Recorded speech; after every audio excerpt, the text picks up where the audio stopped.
What's up, guys? My name is Micah. I'm Diana. And we have a few things to discuss.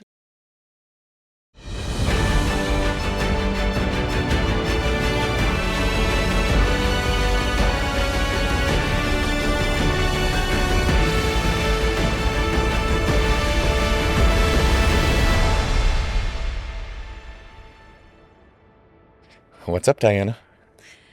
Not much. How are you? Well, We good? we're talking about some love type of stuff today. Well, we're going to talk about love because I think it's important for people to kind of know where we came from, what our stories are like, how did we get to be here? I think that's one of the questions we get most frequently when we meet people is they want to know, how did this start? Like, how did you guys meet? So we're like, let's just let them know the full story and maybe some little details that people didn't know, maybe some little insider information that people have never before heard. Watch out.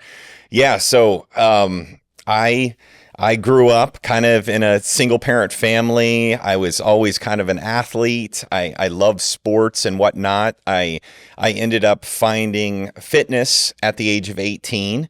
At that particular moment in time, I was really struggling with depression and anxiety, and God gave me a lifeline in the form of dumbbells and chicken breast and the fitness lifestyle and what it did to help my anxiety and depression. And ultimately, I fell in love with working out because of how it was making me feel. But there's also a side benefit, which was I was able to build bigger muscles and get this physique that would end up, becoming a huge part of my career. And I got in and started becoming a fitness model at the age of 23.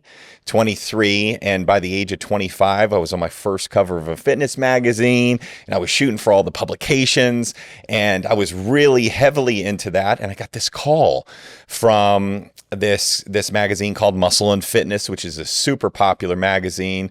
And they're like, hey, we want to fly you out. We want to do this sprint feature.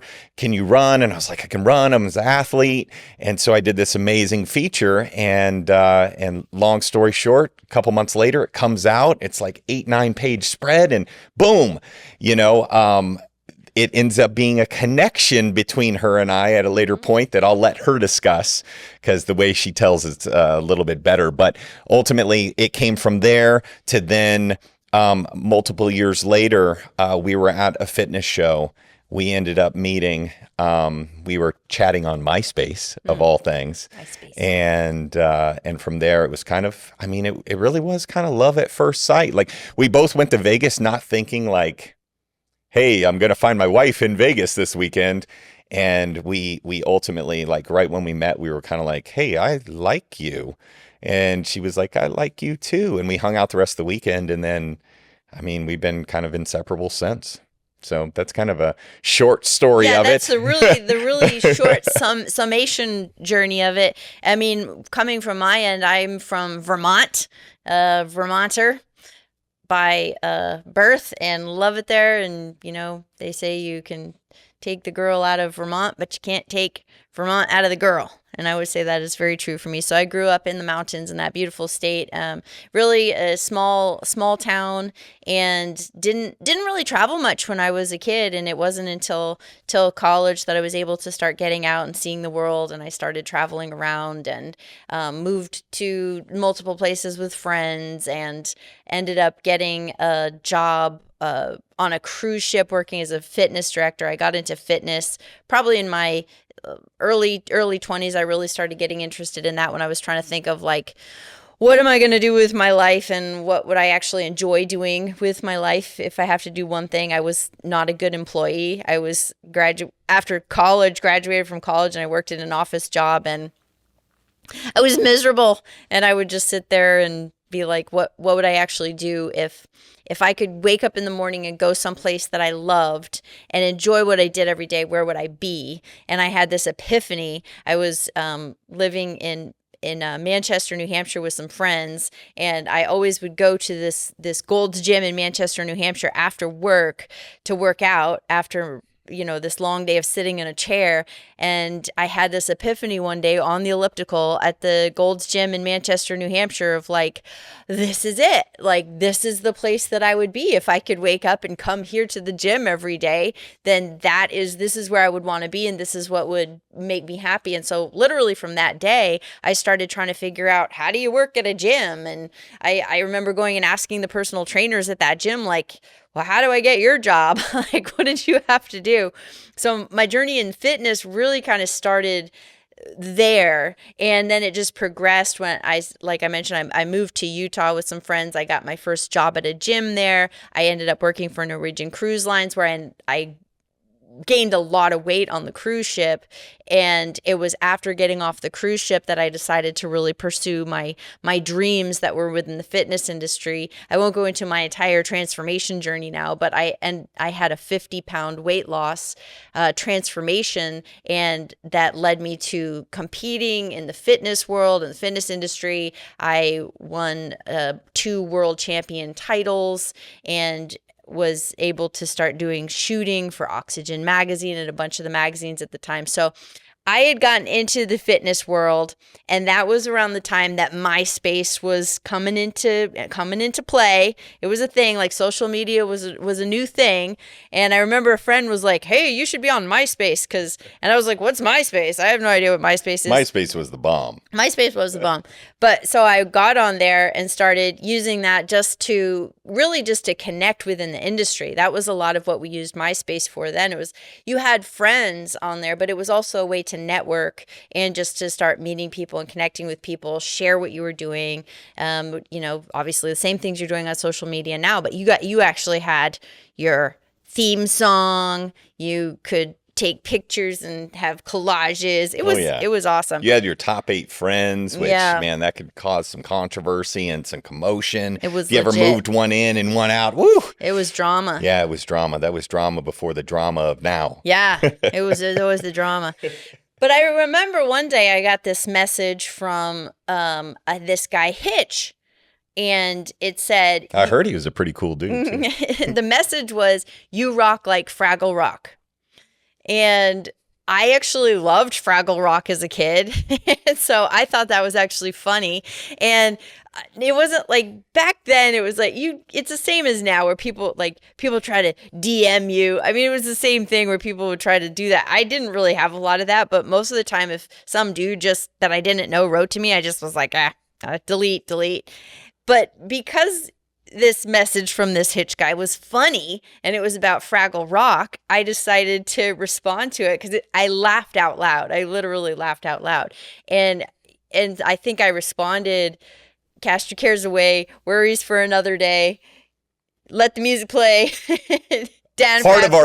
Part of you are going to understand fully how important Fraggle Rock was in your life. If you're under the age of 40, you may not know. But look it up. Fraggle Rock was awesome. So that was actually how our conversation started. But I never actually went through and looked at your profile. We had messaged back and forth a couple of times, but in MySpace, you had to actually click through to see their profile. It had like the tiny little profile pictures, just like Instagram or anything like that. So kind of fast forward, and I don't think I'd heard from you for a while. And there was I had a friend that worked at Muscle and Fitness magazine and had that you had also done some stuff with. You had done some photo shoots and stuff with. And I had a subscription to Muscle and Fitness, obviously. And there was an article in Muscle and Fitness magazine that was a sprinting article. And at that time, I was living in Texas with my older sister, and we lived right next door to a school with a track. And so when I got the magazine, I was like, oh, cool, track workout. I'm going to literally take this over to the track and do this workout on the track. And that's what I did. I took my Muscle and Fitness magazine over to the track. I did all of the little sprinting exercises, and then I brought the magazine back and I set it on the counter in my bedroom, and I had the magazine opened up to that page of the sprinting article. It was because I was going to go do it again.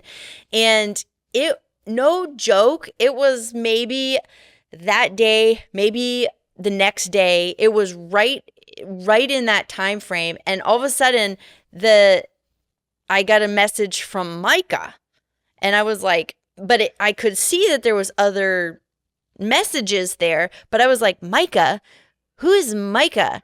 And so I'm looking at the past messages and I was like, oh, it's that Hitch guy. And so I was like, wait a second, because you had changed your name now in MySpace, I clicked through for the very first time to your profile. And like I said, you could do the collages. And the first thing that I saw when I clicked through was this spread in Muscle and Fitness of you in a sprinting article. And I was like, no way. That's crazy. And it was you. And I had literally just taken that and gone and done it at the track and had no idea that it was you that was the model in the article. And I remember freaking out. And I think I wrote to you and said, you're not going to believe this. I literally just took your sprinting workout and I just went to the track and did it. Yeah, I remember when you told me the story too. I was blown away. I was like, what? And I remember at that point I think we started communicating a little bit more. Maybe we talked on the phone once or something like that. And then that had kind of blown me away. I was like, that's wild. And I don't know if I knew this or not yet, but you had never even gone to my profile. No. You just saw the little image. Little tiny image. That was probably the Puma hat picture. Yeah, yep, yeah. It was the Puma picture. And then from there, we communicated a little bit more, and we were both single at that point. We went to Vegas both as single guy, single girl, with really no intentions of this is going to be my wife or this is going to be my husband. And we were just going to meet up to take a picture, remember? Yeah. And there were some people there. I remember Washington Candido was with you. And then someone who had followed me on MySpace was there. I remember she was really excited. So one of those took the picture of me and you. I think Wash took the picture. Maybe Wash did. Yeah. And then after that, I was just we walked around the expo together. And that wasn't intentional either. That was just kind of one of those things that ended up happening organically. And then by the end of the day, maybe even a couple hours in, it just felt so natural, like I had known you for so long. And I remember really early on thinking to myself, and stuff was kind of going through my head of I had dated before in the past. I was 28 years old at that point, so I had girlfriends in the past and whatnot. But I just remember feeling man, I think I know who she is and who she's from. And I remember that hit me really hard. And I was like, is this who God has brought into my life as my wife? And thinking that, and then as the weekend continued on, it was very clear. As we kind of navigated that weekend, and we're in the place of Vegas of all places, where it's kind of cliche of let's go to Vegas and get married. And we didn't get married in Vegas. No. but from that place, we ended up really building the connection in the fitness industry, which was very important for both of us. And then, you asked me a question pretty much 24 hours after I met you. You asked me one of the most important questions that I think that you can ask anyone that you're interested in potentially dating. Mm-hmm. And what was that? Well, the question that I asked you was, do you know Jesus? And to back that up just a little bit, because it's not like that was a super easy, hey, we're in MySpace, met you on MySpace. We're in Vegas. Vegas at the fitness expo. Hey, do you know Jesus? So to back it up a little bit, before I went to Vegas, I'd been single for quite some time, and I had come to a point in my life. I will not say that my walk with the Lord then was nearly as where it is now. It's been 16 years later of walking with him, but I came to know Jesus. I accepted Jesus as my savior when I was a little girl. And so he always had a hold of my heart. And then I had gone through at least a 10-year period of time when I was running away from him hard, for a lot of reasons that I'm sure we'll get into at some point. But in my mid-20s, and actually I journal a lot, I actually finally pinpointed exactly when my heart started turning and I started turning my eyes back towards him. And it was around age 25, 26. So it was right around the time when I started getting more interested into the fitness industry. But I ran away from him. I did the whole, I'm the God, it's all about me. It's blah, blah, blah. I tried that route for a long time where everything was about me. And it was it was lonely. It was not fulfilling. It was very empty. When I was trying to live a life that was all about me, I was completely empty and I unfulfilled, and I had depression during that time, and running around the world trying to hold my cup out, looking for something or someone to fill it up and make me feel good, and not realizing I had a cup that had a hole in the bottom. So whatever they were trying to pour into went right straight through. So that's a little bit of the backstory. He started saying, "Hey, D, I'm here. Like, I'm right here. I've been here all the time," when I was, in that age. And as I started coming back into fitness, and when I went through my first transformation, I started talking a little bit more about my relationship with the Lord. I wasn't sure how that would be received in the fitness industry. And I one of my heroes in that time was Monica Brandt. Love her to death. And fast forward, she's a friend of mine now, which is like, it's amazing that, she was my inspiration. And then to just actually be able to call her a friend all these years later is so cool. But early on, I went to a camp of hers. It was called Femme Camp. And I went to California and got to spend time with her. And she was bold in her relationship with the Lord. And she had her pastor there, and they offered like a little prayer service there. And it made me think, oh, this is one of the icons of this industry. And if she can be bold with her faith, maybe I can be too. And so it gave me a confidence. That I just am so grateful for her for just showing me that was okay. And even if it hadn't been, it would have been up to me, but just to have that example and to have someone that I could see being bold was such a game changer. So it made me bolder. It made me know that I could be honest about who I was, that I was a child of God and that Jesus was my savior. And so fast forward to when we met, and again, it was like, I think we talked on the phone maybe once, maybe twice before. And I knew we connected on a friend level because you were talking about transformation and helping people in Kansas City. And I was doing the same thing in Texas. I really wanted to help people, and I had gone through my transformation, and now I really wanted other people to experience what I had experienced.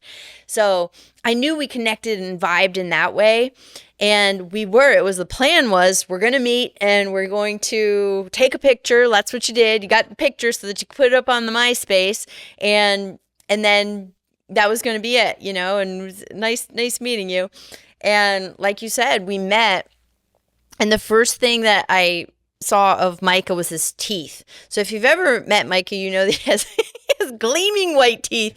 And I'm not kidding you. When I first saw him walking up to me in the expo, he had a black diesel tank when top diesel on. Was the when thing. Diesel was like the thing. It was right. That's what it was, right?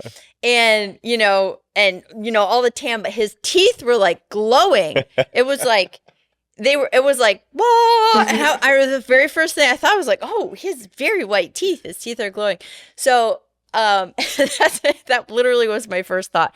But we really hit it off, and we felt there was it was like a friendship between us out the gate. Like we had known each other for so many years. Yeah. And so when that moment happened after, like, when you meet that person, and sometimes it's like, that buddy that when you're a kid, you like meet them and you're like, man, we're so tight, like from day one.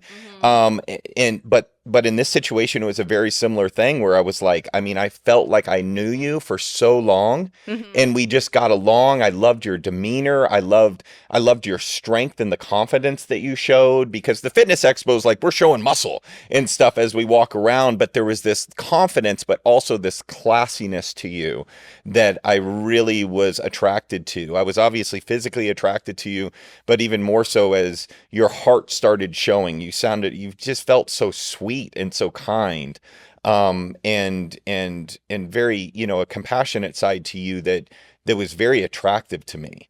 And then when you ask the question, yeah, which, you can dive into. Well, we after meeting there at the expo, like you said, we ended up walking around together, and I had made a commitment to the Lord, like a year or two before that. I had been single for quite some time, but I had finally come to a point where I made a commitment that I was never going to doubt. I was never going to date someone again that didn't already share my faith. I had tried that in the past. I had dated people that weren't on the same page, and whenever the Lord would get a hold of my heart, it was like, okay, this isn't going to work because the foundation wasn't there. I had just learned that lesson, and I didn't want to meet somebody and then be like, okay, well, maybe I can change them, or maybe I can convert them. I was like, the one that the Lord is going to send me, I can wait patiently because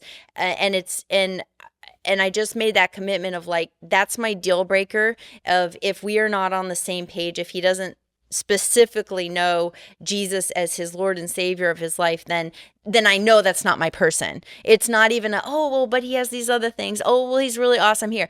I just know that those things may be true, but if that foundation, that was just the Lord's way of letting me know, like, this isn't your person.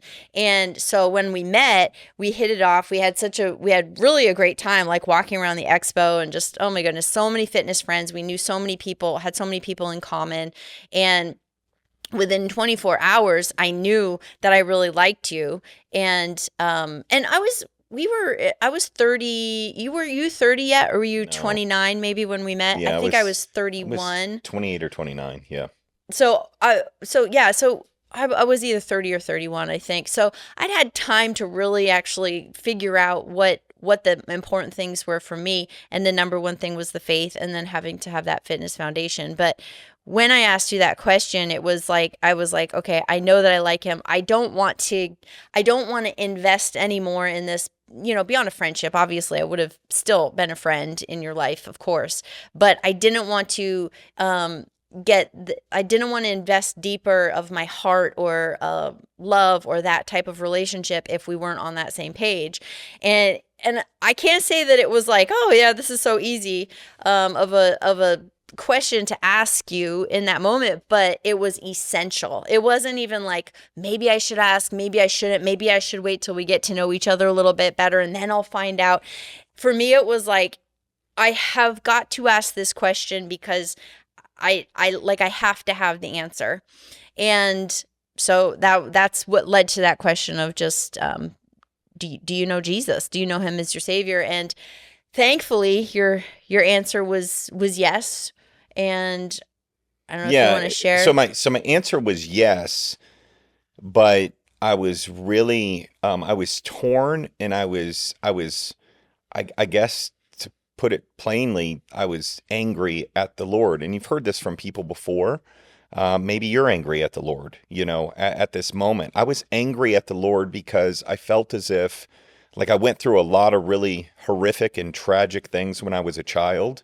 And I remember as a teenager kind of like calling out to the Lord and saying, like, why are you not protecting me? Mm-hmm. And why am I have to endure all this? Why am I having to see through all this? Why am I having to go through all of this? And I didn't feel like he came in and protected me. I didn't know God the way that I know God now. Yeah. That God was always with me, but I looked at him as like this heavenly father that was going to protect me if I was a good kid. Yeah. And so, I had turned my eyes and heart away from him for a period of time. And then when you came in, in all honesty, it opened my eyes again, because like God didn't go away. Jesus was like always there talking in my ear. And, and I was a knucklehead sometimes throughout those periods of years, but sometimes I would hear it and kind of like stay away from some of the negatives too. You know what I'm saying? So I remember that time. And then, so when that happened, I said, I'm angry, but I do believe. Yeah. And then from there, I think that was a big enough seed to understand that the foundation itself was at least there. Yeah. And it was, I remember that you said, I do know Jesus is my Savior, but I'm angry at God. And in that moment, I knew that it wasn't the perfect time to dive into that. We actually did dig into that later that weekend. It's crazy now, knowing everything. Yeah, so within like 48 hours of knowing each other, we really had shared some deep stuff that connected us. And then I think what's kind of funny about it is, like, we left Vegas, and Micah is very much he is like a, loyalty is huge to me. Faithfulness is huge to me. And Micah was like one of those people that was just like, we're together. Everybody else, leave me alone. Nobody talk to me. I was talking to other people. I was single, and said I just put it out, and I was like, and people are like, "What is going on?" She goes to #1 spot on MySpace. Yeah. People's losing their minds. It was actually really funny, but I think one interesting part of that, I never asked for that. I didn't say, "Hey, you need to announce on MySpace that we're a couple." Like, "Hey, you need to." I never said any of it, and so you gave me that assurance and that confidence so early on that you were all in for me, which allowed me to be myself, to be authentic. There were no games played. There was no question. There was no like wondering in the beginning of our relationship. There was no like, does he like me? And that's one thing I really appreciated. It was just, there was so much honesty and very just a lot of truthfulness and clarity out the gate. So there was no confusion about what we were, about what the intention was. And I remember having those very direct conversations.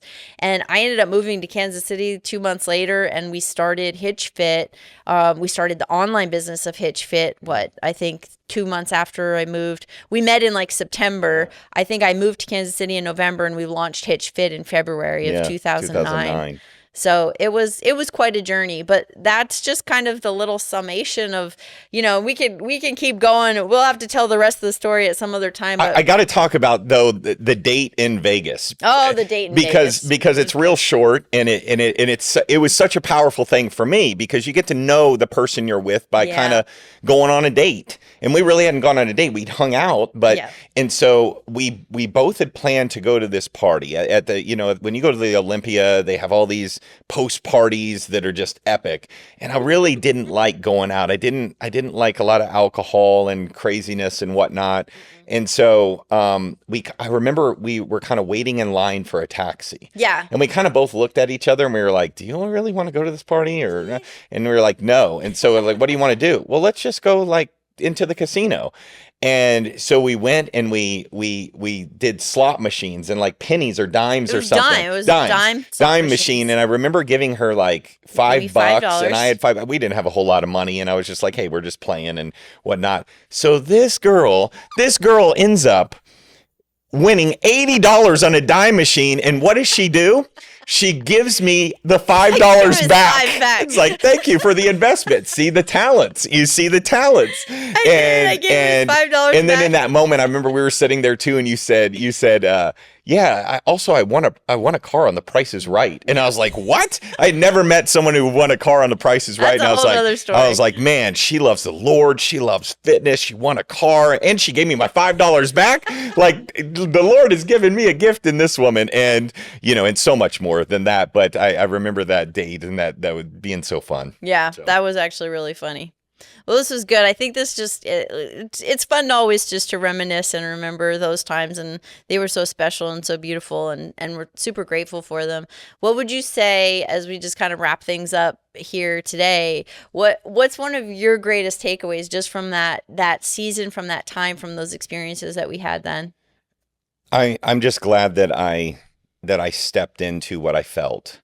Like when I knew who you were and who you were from, I could have walked the other way and continued in the path that I was living, which wasn't as good as I needed to be.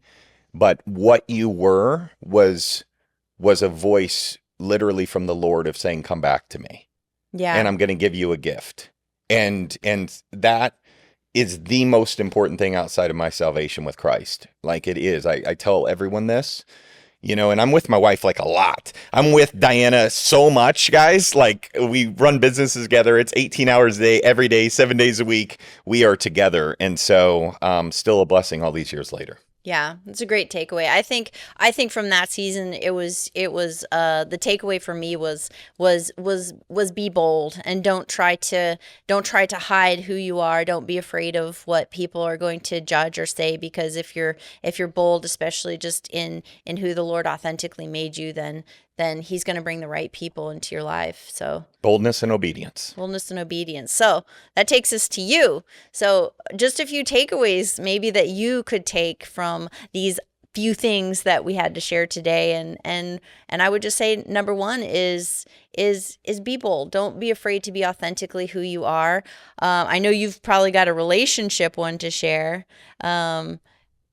Because I know that you like sharing relationship tips. But I'll say for number two for me would be if you're couples, if you are, I would say just foundationally, I think that was the most important thing for me was when people look at our marriage, a lot of times they want to know what makes it work. And the number one thing is that we have a foundation in Jesus. So I would just say if you are dating, if you're single, if you're thinking of getting married, just number one most important thing is just foundationally make sure that you are on that same page. That will be the rock that you get to stand on that takes you through all this other stuff. It's okay to have non-negotiables. Yeah. Non-negotiables of like, hey, I need X, Y, and Z for this relationship to work. Yeah. And usually having a partner that also has those X, Y, and Zs makes the relationship work.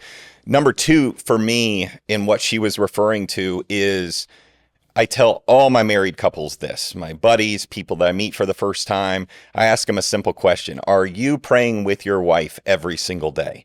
Not only with your wife, but for your wife every single day, especially if they're having marital issues of any sort. I mean, it is ridiculous. The statistic of divorce rate is it's like 1% or something for couples that are praying together every day. There is power in prayer.